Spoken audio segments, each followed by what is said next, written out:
Hello అండి, ఎలా ఉన్నారు? ఈరోజు గురువారం కదా, మీరేం చేస్తున్నారు? బాబా గుడికి వెళ్ళారా? కామెంట్ చేయండి. ఇంకా నేనైతే నా వంట పనిలోకి దిగిపోయాను. మార్నింగ్ ఉదయాన్నే జ్యూస్కి అయితే ప్రిపేర్ చేసేసాను. ఇంకా ఆ తర్వాత ఈరోజు ఇడ్లీ పిండి దోశ పిండి లేవులే అని చెప్పేసి మా పిల్లల కోసం గోధుమట్లు అయితే వేశాను.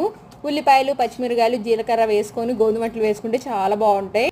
చట్నీతో కూడా పని ఉండదు, ఉట్టిగా తినేయచ్చు. ఇంకా తర్వాత లంచ్లోకి అని చెప్పేసి అన్నం వండిన తర్వాత సాంబార్ పెట్టాను. మా వాళ్ళకి వారానికి 2 సార్లు సాంబార్ లేకపోతే ముద్ద దిగదు. ఇంకా తర్వాత సాంబార్ పెట్టేటప్పుడు ప్రతిసారి చప్పిడిపప్పు అయితే తీసి పక్కన పెడతాను కదా. మామిడికాయ పచ్చడి, కొత్త పచ్చళ్ళు అన్నీ ఇంట్లో ఉంటాయి. అవి తిని తిని వేడి చేస్తుందిలే అని చెప్పేసి ఈ విధంగా నన్నారి అయితే తీసుకొచ్చారు. ఎండాకాలం ఈ విధంగా నన్నారి కానీ తీసుకున్నామంటే రెగ్యులర్గా వేడి లేకుండా ఉంటుంది, బాడీ చల్లబడిద్ది. జీసీసీ వాళ్ళది హెల్తీగా మంచి నన్నారి అయితే దొరుకుతుందండి, మీరు ఒకసారి ట్రై చేయండి. ఇదేమి ప్రమోషన్ కాదు, జస్ట్ మేము వాడుకునే మీతో షేర్ చేసుకుంటున్నాను. నాకైతే నన్నారి స్మెల్ నచ్చదు, అందుకే నిమ్మకాయ సోడా తాగుతాను.